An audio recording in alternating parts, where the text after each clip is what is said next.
era tukaanyiza nti olunaku lw'enkya tubeere mu paalamenti. Lwaki eyo space yaffe tulina okugikozesa amaloboozi gaffe kagabe matono gatya gayimuke.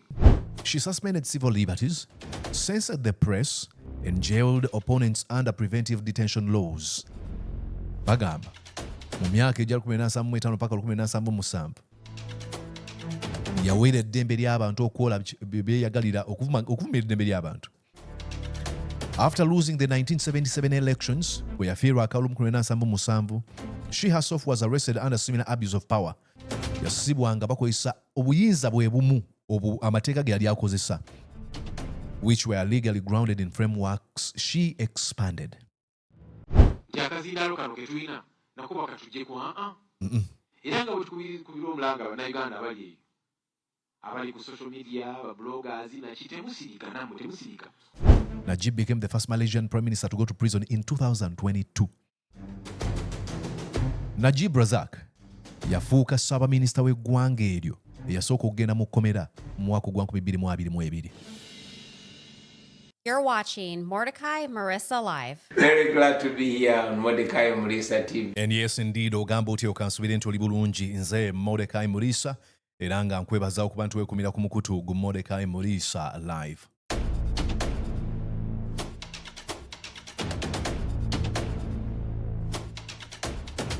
Nkwebaza yonna gy'osinziira olwaleero ennaku z'omwezi 20 omwezi ogwokutaano omwaka 2025.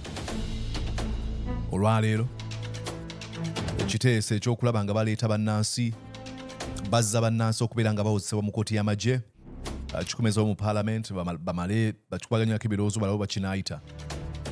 Essuubi ttono tusuubira nkigenda kuyita kubanga ababaka baffe abasingira ddala abalaze nti ensimbi n'ebifo oba obuyinza bibasingira okwagala eggwanga lyabwe. Tugenda okubeera nga tulamu olwaleero.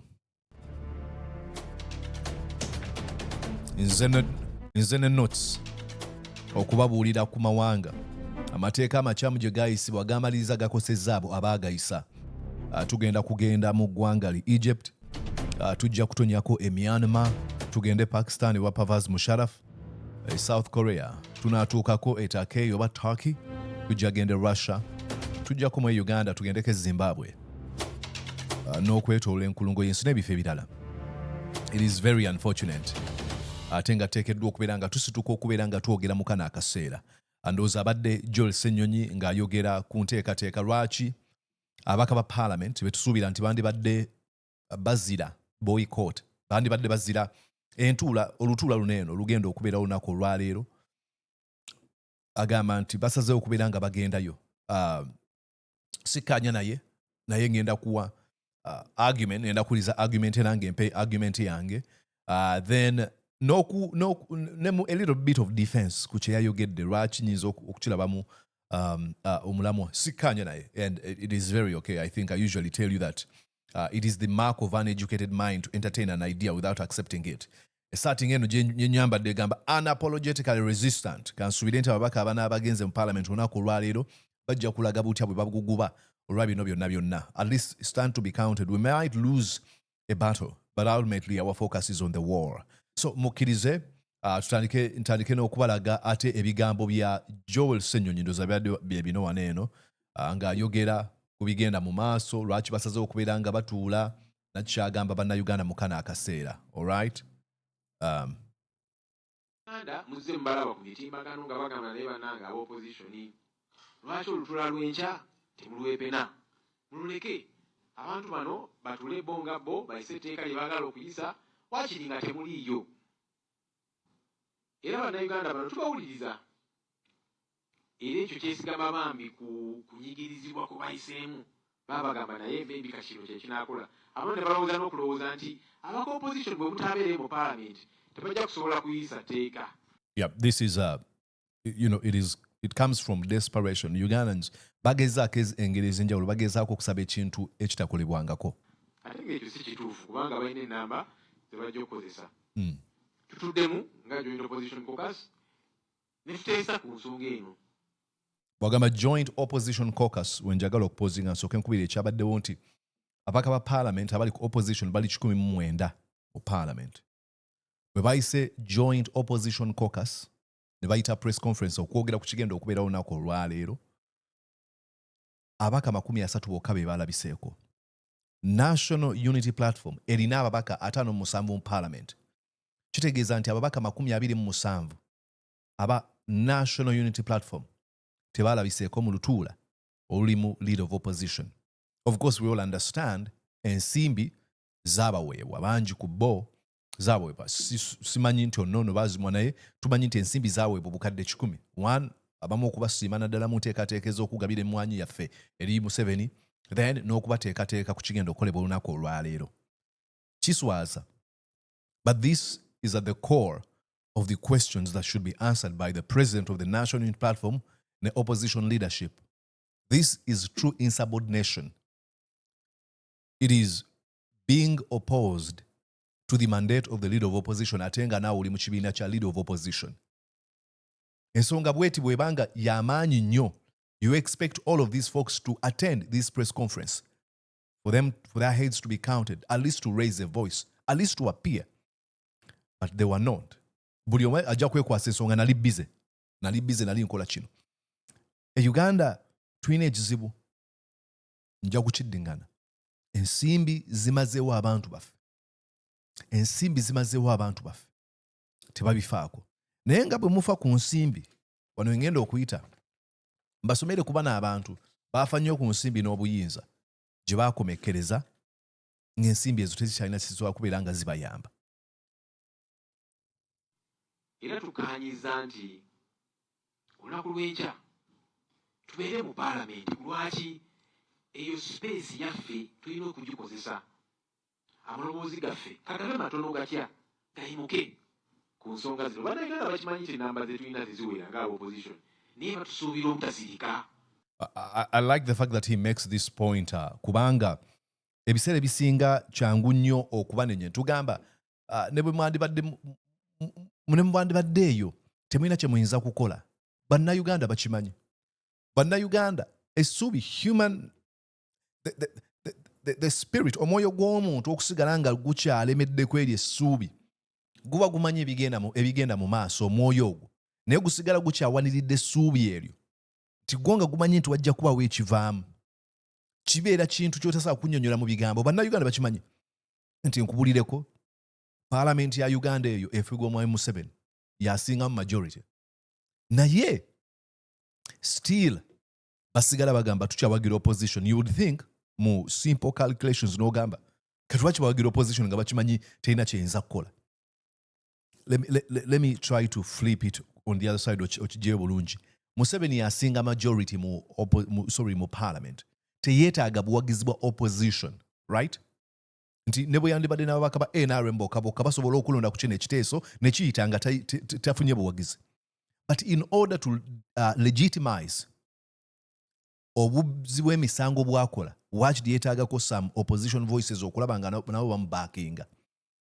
Because amanyi kyakola kikyamu.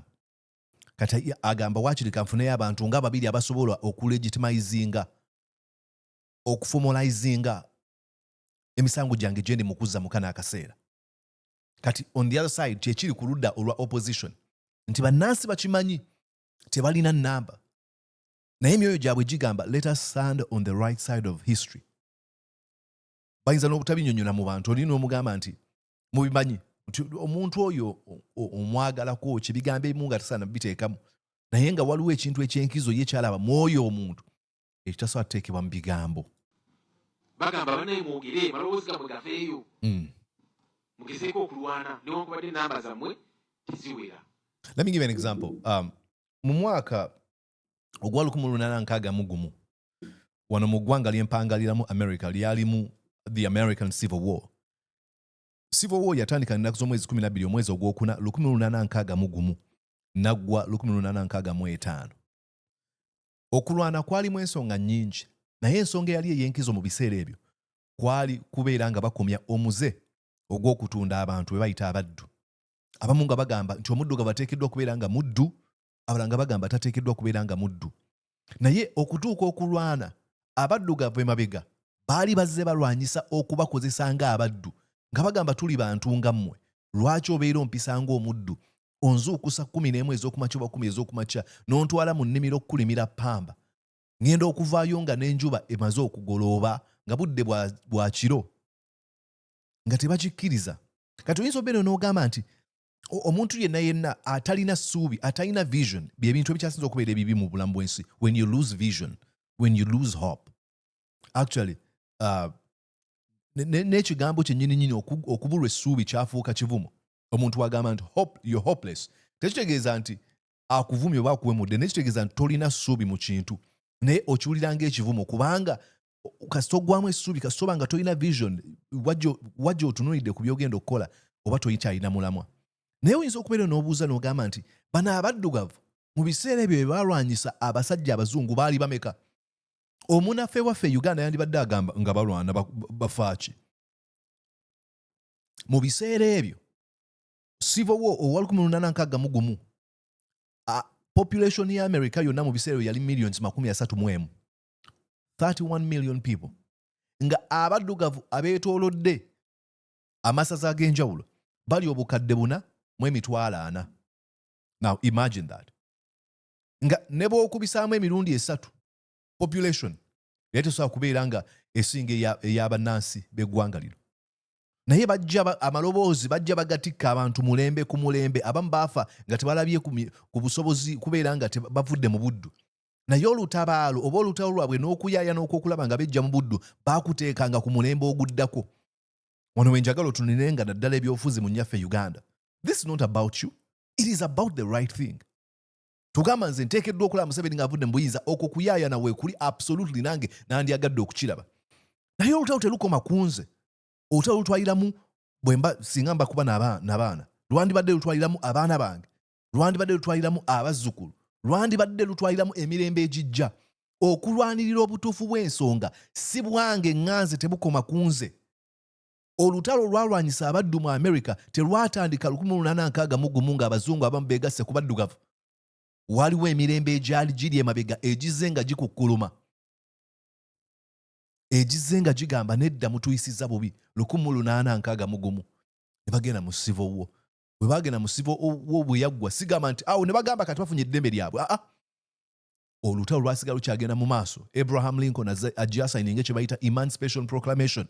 Bwe yasayininga Emancipation Proclamation tekyategeeza nti obuddu bwonna buweddewo. Ate bwe yamaliriza okusayininga Emancipation Proclamation waaliwo wakyaliwo obusosoze. Olutalo ne lutambula okuva mu 1800 luyingira 1900 bamakasiga be bayingira mu America waneeno okulwanyisa ba W.E.D. Du Bois. Abantu emirembe n'emirembe gy'abantu ab'enjawulo nga bazze balwana. Abasajja bano Malcolm X batuuka mu myaka egy'enkaaga balwanyisa, ba Martin Luther King nga balwanyisa. Obuddu baabuvaamu ne badda ate mu kye bayita segregation, ne badda mu kye bayita Jim Crow, ne badda mu kye bayita racial discrimination. Obusosoze nga bujja bulwanyisibwa emirembe n'emirembe okutuuka mu 2008. Omusajja yali mu biseera ebyo nga tasaana kugula ttaka nga ne bamukwata nga ayagadde ku muzungu yenna basobola b'emigo ne bamwokya. Mu biseera ebyo asula mu White House ne mukyala we omuddugavu mu 2008. Naawe oyinza obeera nga tokkanya ne Obama ng'ogamba yakola kino na kino, ekyo sirina buzibu naawe. Ne njogera ku aspective ya history nawa gye twava. Omuddugavu asula mu maka ge bayita White House agaazimbibwa ku migongo gy'abaddugavu abalwanyisanga okubeera abaddu. Nga babagamba tusaana kubeera mu eyo gye bayita White House. Kino ekyagitumisa White House ndowooza okitegeera. So ne beebaka mwene ennyumba. Essaawa zino ku kooti ensukulu mu America, Ketanji Brown Jackson kyala muddugavu abadde vice president wa Biden mu kisanja ekiwedde yali mukyala muddugavu Kamala Harris, nga bajjajjaabe ab'obuvoobwe buli India na Jamaica. So kitegeeza ki nti olutalo lwaffe olw'okulwana luteekeddwa okusigala nga lugenda mu maaso. So ekireetera abantu ffe okuyaaya n'okulaba nga tufuna ku maloboozi okutwogerera mu parliament, okusandinga ku right side of history, omwoyo ogwo oba inspiration okusikiriza obwo okutasobola kubeera nga kulabibwa n'ey'amaaso kusobole okubeera nga reverberating, kutambula okusikiriza emirembe egiddako. Oba nkinyonnyodde bulungi? Kati tugenda okukola tetwagala platform eno nayo bagitugyeko. Exactly. platform teteekeddwa kubeera nga ebagibwako togihanding over eri Museveni. Lwaki ndifenenga Joel Ssenyonyi wano nga nagambye nti nyinza okubasikanya naye? Absolutely. Nandiyagadde ba boycotting for the first time ndabe nga baganya okugenda mu parliament ndabe kyekiddako. But on the other side, omanyi, maturity is realizing that both sides can be right. Absolutely. Look, we are raised in some sort of an environment where we are always hell-bent on seeing that one side is wrong and the other side is right. Atenga si bwe kikola. Mu kubasajja abakyusa endowooza zange bamuyita Alan Watts eyanyanjula mu kye bayita tekati ngenze mu philosophy. Naye yali ayogera ku kye bayita enjuyi ebbiri ez'ebintu, siga bigenda mu enjuyi ebbiri ez'ebintu. Nti oludda luno okubeerawo ne luno luteekeddwa okubeerawo. So omuntu afa nnyo ku kibatu kye ebise ebisinga ayinza obutafaayo eno mabega w'ekibatu. Naye eno mabega w'ekibatu singa tewaba kubeerawo, singa ate wano mu maaso tewaliiwo. Naye ebise ebisinga ffe tufa nnyo waneeno mu kibatu wano ne tutafaayo waneeno. So omugaso gw'ekibatu kino gwe mugaso gw'ebweru w'ekibatu. Kati ebifo byonna bisobola okubeera nga birina contribution yemu nga byonna bye bikola nga byonna bituufu. Kyayogera kituufu. This is not the right time to hand over this sacred institution to the tyranny of Museveni. Jakazindalo kano ke tulina nakuba katujje ku era nga bwe tukubira omulanga Bannayuganda abali ku social media, aba bloggers naki temusirika namwe temusirika. Waliwo abagamba nti kakati gwe obyogeddeko wano nga blogger waliwo ekikyuse tewali kikyuse. And again, I want to make a comment on what he's saying. I always hear people nga bagamba oyogera nnyo naye kukyusa ki? Emugamba kuba tekukyusa ate lwaki ofaayo? Ndeka. There's a guy I saw on ku X platform, Twitter. Nateekayo ba post. Wali wakati dakiika 2. Nampandika nagamba byonna by'owandiise sibifuddeeko, wandiika ebintu teri abifaako teri. Naseka busesi. Nga okulaga kimutwalidde dakiika 2 okureactinga ku kintu kyentaddeyo kyokka yagamba teri abifaako. Alo? Make it make sense. Okay, square that one. Tosobola. So okwogera kulina amaanyi. Nabagamba nali nyuma ne Mugisha Muntu mu interview gye nali naye yangamba nti okwogera mulimu amaanyi, singa okwogera tekwali na maanyi singa aboogera tebasirisibwa. Essaawa zino nowa mutwe mukwate muganda ffe musango ki gwakola gwe yakola talina gwavuma talina gwasse n'essaawa zino muwambe ali mu kutulugunyizibwa kiki yakola kubanga batyo okwogera ebigambo byayogera ebyo byankizo nnyo. Osobodde okutuuka wano tuli mu ddakiika mmeka tugenda mu 20 okyaliwo kubanga olina byofuna mu kwogera. Aboogera temuggwamu maanyi mwogere kubanga buli lw'oyogera ozaala obulamu oba ozaala okufa. Obulamu obwo bw'ozadde tuve kufa, obulamu obwo bw'ozadde bw'olina gwe busikiriza alina obusobozi obw'enjawulo ku bubwo ayinza okuba nga yagenda okukyusa Uganda. Mumwe abantu aba muyinza okuba mulimu nga gwagenda okubeera president wa Uganda obw'omulundi ogw'okumeka simanyi nga mu bino ebimu ku bbo one word nga kikigenda okukyusa endowooza yo osikirizibwe ogenda otandika okukola ebintu ebinaakyusa eggwanga lyo. Musirike nedda temusirika buli omu akozesa akazindaalo k'alina.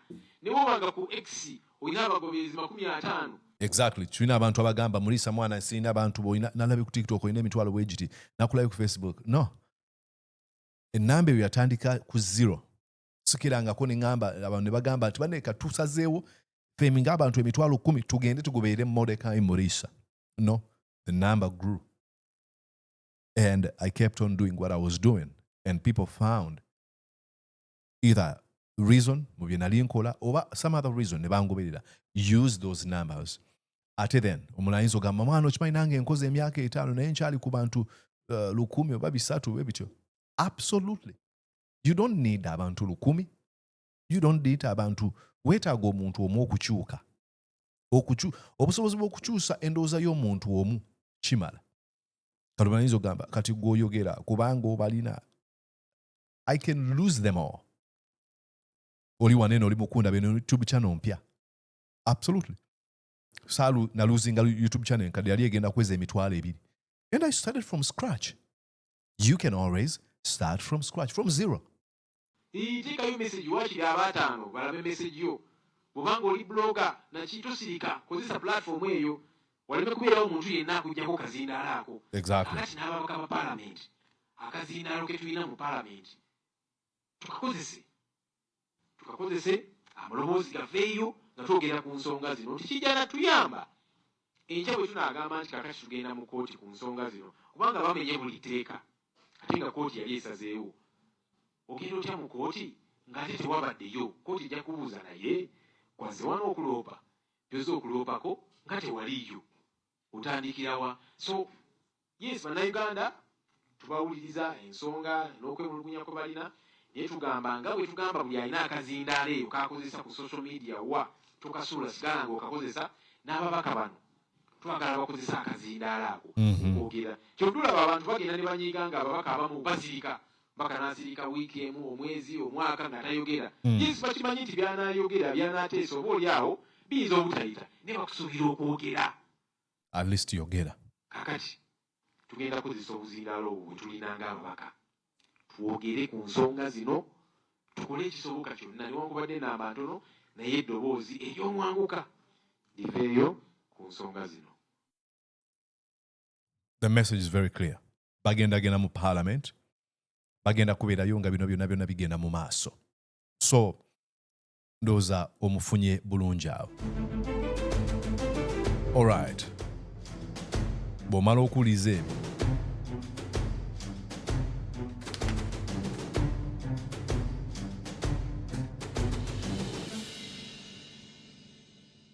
okay, nandyagadde okutegeeza nti okuyisa amateeka amabi, amateeka ago gamaliza gazze gakosezza abo abagayisizza. Abagayisizza bagayisa nga balowooza nti bo bali bulungi tegagenda kubakosa. Naye gye biggweera gamaliza gabakosezza. Tugenda kwetooloola ensi mu mawanga amatono g'empandiise wano olabe amawanga ago. Vidiyo eno njagala ogigabya mu group zonna ezirimu abantu ba NRM n'aba opposition.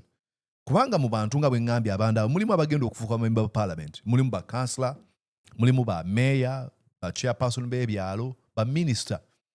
So bw'obisangamu omulamwa leka eno maybe eno message bino bye ngenda okwogera ali bijjukira akaseera kali bakatuuse nga ye chief justice oba attorney general, chief whip oba prime minister, right? All right. Singa twetoola enkulungo y'ensi.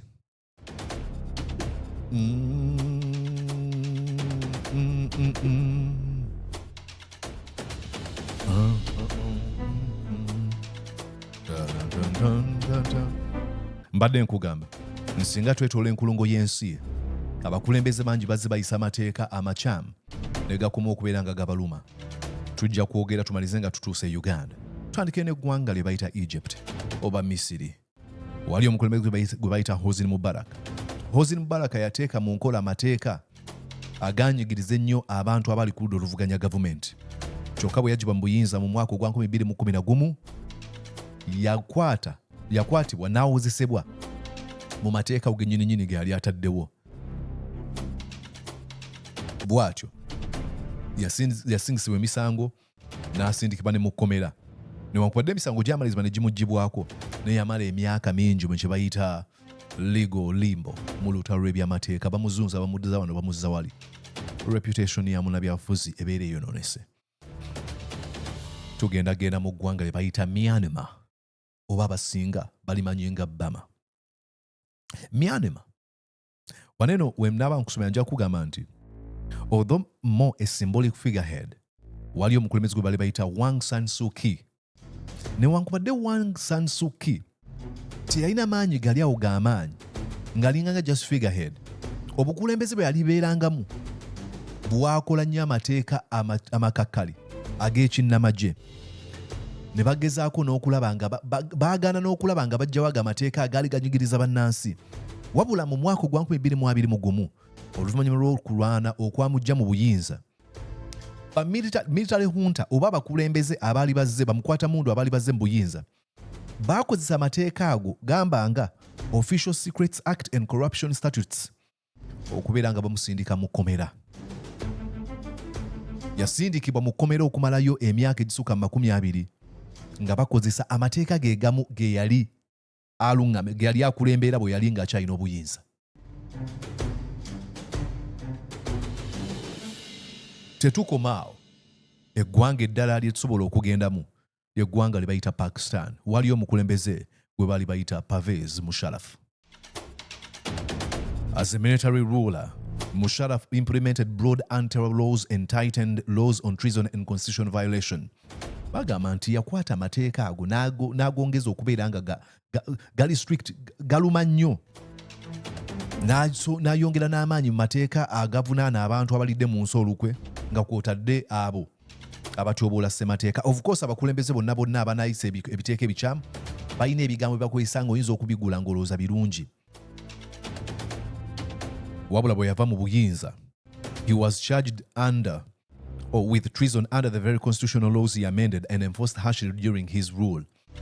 Yakwatibwa n'avunaanibwa mu mateeka ge gamu agaali amakakali ge yateeka mu nkola ng'akyali mu buyinza.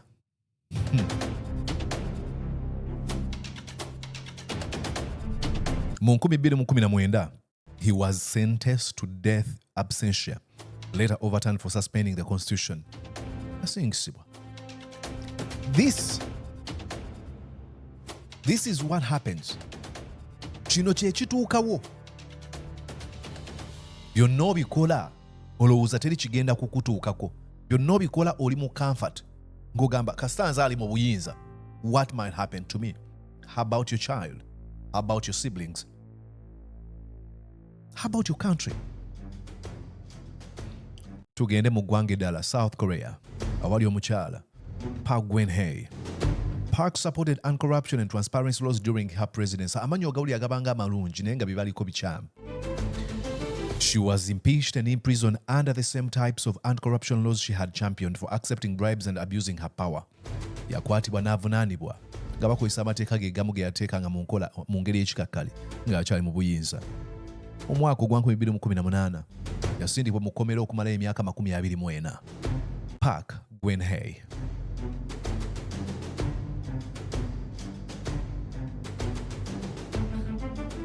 Tugendagenda mu ggwanga lye bayita Georgia. Ewali omusajja gwe bayitanga Mikhail Saakashvili. Saakashvili pushed judicial reforms that gave the executive more influence over courts. Yayisa amateeka agaawa obuyinza oba essiga erimu omukulembeze w'eggwanga amaanyi okusinga essiga eddamuzi, and used abuse of power laws to target opponents. N'akozesa amateeka amakyamu okusirisa abali ku ludda oluvuganya. After leaving office, bwe yava mu office and returning to Georgia, he was arrested. Yafuluma eggwanga n'akoma mu Georgia, yakwatibwa and jailed under abuse of powers laws. Bamusibiranga bakozesa amateeka ge yali akozesa gennyini. The same charges he had often used against rivals. Amateeka ge yali akozesa okulaba ng'asirisa abo baali bamuvuganya ge baakozesa okumusirisa. As of 2025, he remains imprisoned and in poor health, sparking international concern. Wetwogerera akyali musibe, tebagamba nti mulwadde. Tugende mu ggwanga eddala baliyita Thailand. Toza bannayuganda tusinga kuliyita ffe tuyita tutya Thailand. No, Thailand. Muliiso ofuuse musomesa. Alo. Waliyo omukulembeze bayita Thaksin Shinawatra e Thailand eyo. Government ya Shinawatra yayisa amateeka n'ekwata obuyinza obusinga okuba obw'amaanyi n'ebwewa. Ne bayisa amateeka agakwata bagamba nti wali ovuma obukulembeze obwakabaka monarchy, bagatuuma lese majesty laws. Nti insulting the monarchy, lwaki obeera ovuma obwakabaka. Ne Uganda gye kiri ovumye Janet, ogambye Janet alina amagulu manene, mukwate. Abaffe alina amagulu matono, lwaki munyiiza? It's funny. I'm not a tall man. Siri musajja muwanvu. It's funny omuntu agamba muliiso oli mumpi. Mumukube essasi. I know myself. Like, what else? Enviiri bajereganya enviiri zino. Muliiso olega kaweke. bannange avumye kaweke wange bwe babanga baziyita. What is the big deal there? Oba kiki ekirala? Ne bwe nali nsoma ng'abaana beevuma ne beevuma oli n'agamba munne koma nnyoko mwana ebyabazadde tebibaddeemu nga bamuvumye ebigambo bwedde ebirembe bakasa bagaye maama wange toyogera ku mama. I would laugh. It's not that I don't love my parents. I love my parents. But doesn't really mean anything. Ne bw'ovuma mukadde wange nze mumanyi bw'ali manyi kikyali. You don't have to convince me otherwise. Tewali kigambo ky'ogenda kwogera. Lwaki onvumye? That's why I usually see abantu ku social media. Jona nvuma. I laugh. Lele walo mwe nalabye. Yaje yangambye weebale nnyo kubeera mugezi ku Twitter ate n'obeera musirusiru ku Facebook. Ne mugamba okay. Okay. Dembe lyo. Bikozese. Nembo bavumye bagambye muhozi mutamivu. I mean, tonywa mwenge otutubaza amawuggwego. What's the problem there? Lwaki onyiiga? Kati bye byali Thailand. Ovumye obwakabaka. After a coup ousted him, bwe bamujja mu buyinza, he was charged with corruption and abuse of power using mechanism he had helped strengthen. Bakozesa amateeka ge gamu nga bamulanga okulya enguzi n'okuvumaganya obuyinza. Yamalirizanga. He lived in exile for years and jailed upon return in 2023. Yadduka n'awangalira ku mawanga okumala emyaka egiwera. Mu 2023 n'adda mu Uganda ne bamukwatirawo nga bakozesa anti-corruption laws. Later he was released but remains politically constrained. Yayimbulwa naye emikono gye n'amagulu ge mu byobufuzi baagitema. Sigamba literally ntegeeza mu byobufuzi. Tugendeko mu Africa enkulungo y'omwana w'omuddugavu. Actually Africa sirowooza nti amuddugavu yekka n'omuzungu bw'azaalibwayo abeera mu Afirika. Okay. Zimbabwe ewa Robert Kaligamombe Matibiri Mugabe. Mugabe created draconian laws such as Public Order and Security Act Chibatuuma POSA to suppress dissent and control elections. Yayise etteeka lye baatuuma POSA lineno nga lyali lyakusanyusa amaloboozi ag'enkyukakyuka n'okulaba nga lifuga obululu. Although he died before facing trial, newankubadde yafa nga tannaba kuwozesebwa, the system he built ultimately turned against him. System gye yazimba yennyini yamujeemera. He was ousted out of power by his own party. Yaggyibwa mu buyinza, ekibiina kye nga kijja mu buyinza. A military using legal and constitutional tools he had helped craft to consolidate power. Nga bakozesa amateeka gennyini ge yataddewo okulaba nga yeekumira mu buyinza, Mugabe ge bakozesa okumugya mu buyinza. He was forced to resign in 2017 under the very legal coup framework he helped create. Nga bakozesa enkola y'emu network gye yazimba ey'okujja abantu mu buyinza mu ngeri ey'okumenya amateeka gye bakozesa ennyini okumugya mu buyinza. Eyali celebrated son of the land yamalirizanga stain on somebody's white cloth. Tugende mu ggwanga eddala. Tuyingidde munda mu ggwanga lye bayita Russia. Yayitibwanga Union of Soviet and Socialist Republic, USSR, mu biseera biri. Putin expanded laws targeting foreign agents, political dissent and extremism. Yayisa amateeka ng'aluubiridde okulaba ng'asirisa abantu abagwira bayinza okuba nga baluubirira okumugya mu buyinza. Bannabyabufuzi abali kudda oluvuganya gavumenti n'abo abeeteefuteefu okukola ebikolwa ebisembayo okubeera eby'amaanyi oba ebiri extreme eby'obutwa okumugya mu buyinza. Wabula oluvannyuma lw'omusajja gwe bayita Alexei Navalny yali amuvuganya okufa, yafiira mu kkomera mu mwaka ogwedde 2024. Abamu ku bagezi bakabaka mu by'amateeka, legal experts, noted that these laws now constrain internal elite rivalries. Bagamba amateeka ogennyini kati ate gatiisa abantu abakola ne balina muyita Hitler. Omanyi bintu oyo omusajja byali kumbi modern day Hitler.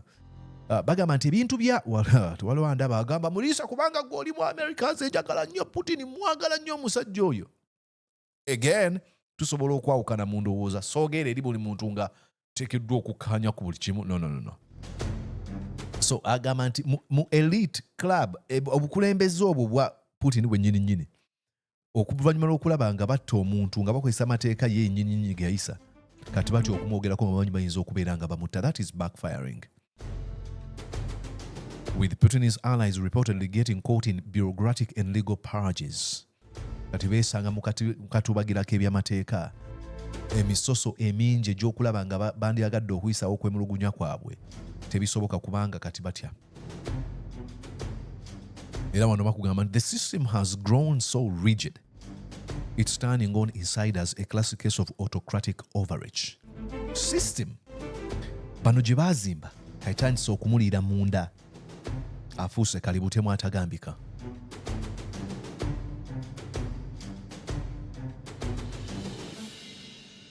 Nga tumaliriza show tusobola butagendako mu ggwanga lye bayita India awaali Indira Gandhi. Okay? During emergency in 1975 and in 1977, she suspended civil liberties, censored the press, and jailed opponents under preventive detention laws. Bagamba mu myaka ejja 1975 mpaka 1977 yaweera eddembe ly'abantu okukola byeyagalira okuvumira eddembe ly'abantu. Censored the press, yatandika okubeera nga kye bayita censoring, kwe kusengejja amawulire ng'ogamba ekyo temukifulumya, kino temukikola. Jailed opponents, n'asiba bannabyafuzi abali ku oluvuganya ng'akozesa preventive detention laws, amateeka ge yali ayisizza. After losing the 1977 elections, bwe yafiirwa akalulu 1977, she herself was arrested under similar abuse of power. Yasibwanga bakozesa obuyinza bwe bumu amateeka ge yali akozesa, which were legally grounded in frameworks she expanded. Though she returned to power, this period permanently damaged her political legacy. Newankubadde yadda mu buyinza, naye legacy y'ekitiibwa kye mu by'obufuzi kyali kimaze okufa, ng'ekitiibwa ky'oweekitiibwa bwe kyattattanibwa edda, ne bw'agamba nti bannange, nkubye ebifaananyi by'ebimuli, mbadde ntambula mu nnimiro yange ne ndaba ebimuli ebyakuze ebyekuziza byokka na byokka biibino. Abantu nga bamugamba ate nnusu ebitaano byaffe, si nnusu obukadde ebitaano bwaffe bobuliwa. Reputation yagenda. Tugende mu Malaysia. Najib Razak. Najib Razak's government passed repressive laws including Sedition Act and Anti-Fake News Act, often used to silence critics and journalists. Baayisa amateeka nga balubidde okusirisa abo abamuvuganya nga kwotadde bannamawulire. He was prosecuted for corruption mu kye bayita 1MDB scandal under Malaysia's anti-money laundering laws, which his administration had enforced against others. Nga bakozesa amateeka ge yakozesa okulaba nga asisa abali ku oluvuganya gavumenti nabo be yayita yagala. Najib became the first Malaysian prime minister to go to prison in 2022. Najib Razak yafuuka ssaabaminisita w'eggwanga eryo eyasooka okugenda mu kkomera mu mwaka gwa 2022. Kati ebyo nga bw'obiwulidde oyinza okugamba mulisa nga tunnayogera ku Uganda. Amen. Mumanyi omusajja gwe bayita John Patrick Amama Mbabazi yakulemberamu enteekateeka ez'okuyisa Public Order Management Act. Bwe yagezaako okwagala okuvuganya Mwami Museveni, bamukwata nga bakozesa etteeka lye erimu. So mwenna abali mu kuyisa etteeka lino eno mwagala bannansi batwalibwe mu kkooti y'amagye. So it is very easy to think, let me tell you this, it is very easy to think nti Museveni bw'ava mu buyinza, nti Museveni bw'ava avudde mu buyinza agenda okumuddira, ajja kubeera w'amagye ffe tuli safe. Museveni asobola okuva mu buyinza ne wajja owa opposition, katugambe Bobi Wine nga tafunye buyinza obwo, ne wajja owa opposition oyo nga mubi nnyo n'okusinga Bobi Wine n'okusinga Museveni, n'akozesa amateeka ge gamu. So mwe mulowooza nti Museveni ayinza okuva mu buyinza, kale tuyinza okubeera lucky, ayinza okumuddira mu bigere, ayinza okubanga muntu we tebijja kutukwatako. Nene bwe kyandibadde bwe kityo. Do you care about a country? Do you care about your country? Do you have any modicum of care? A scintilla, an iota of care? Do you care? like waliwo okufaayo munda mu ggwe okutono bwe kuti eri eggwanga lyo omanyi I don't know simanyi nakumanya nze bannange abantu sente ze zibamazeewo money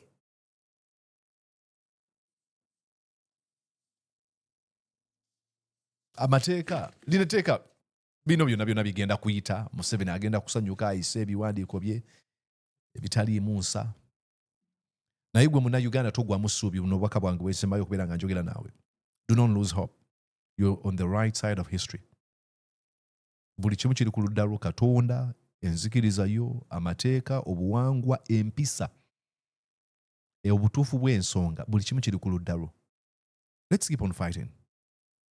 Let's keep pushing forward. Sorry about that. Let's keep pushing forward. Okay? People power. Our power. People power. Our power. Kale nkimanyi obadde toyanukula kuba wali tokisuubira kati. Look at me. Ngamba ggwe ngenda kwogera oyanukule nange. People power. Our power. People power. Our power.